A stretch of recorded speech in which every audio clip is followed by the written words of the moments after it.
What if I told you there are three little words you probably say every day that are totally killing your confidence and stopping conversations dead in their tracks? Well, in this explainer, we're going to pinpoint that exact phrase and give you some way more powerful replacements that will completely change how people see you. Okay, just picture it. You're in a big meeting, or maybe on a call.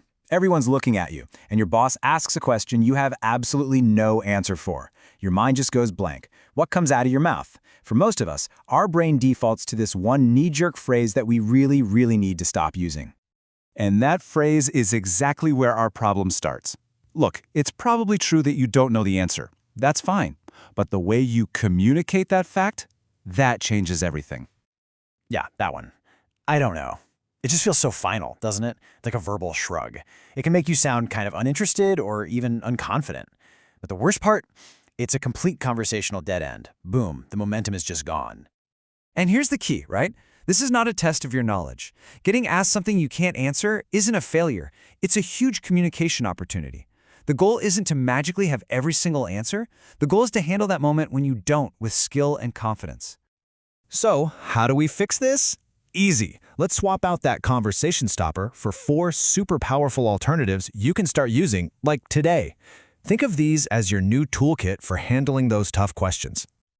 First up, I'm not sure about that. It's subtle, but it's brilliant. You're still being totally honest, just like saying, I don't know, but it just sounds softer, right?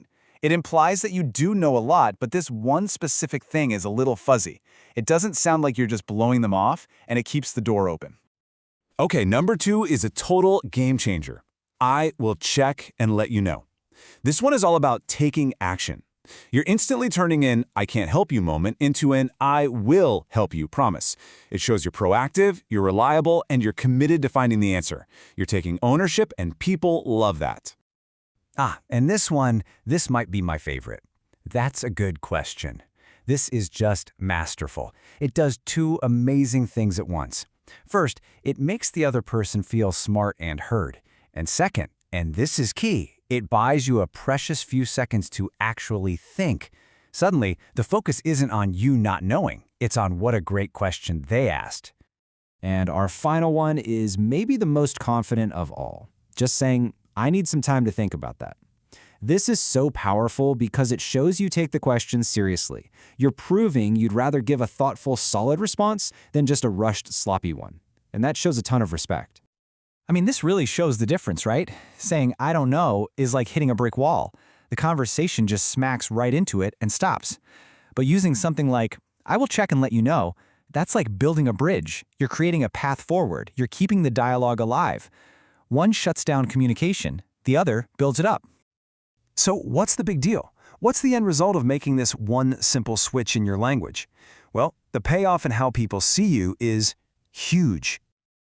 Just by consciously choosing one of these other phrases, you immediately change the whole vibe of the conversation. You start to sound polite, smart, and confident. Think about it. That's a good question is incredibly polite. I will check and let you know sounds so capable and smart. And a phrase like, I need some time to think, that is just pure confidence. You're not flustered, you are in control. And that's really the big takeaway here. This is not about dodging a question. It's about taking the steering wheel of the conversation and guiding it forward in a useful way.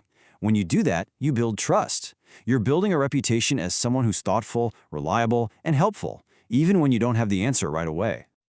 So there you have it. It's a simple little shift from a passive response to an active, engaging one. The power is totally in your hands now. So the only question is, the next time you're put on the spot, which one of these are you going to use first?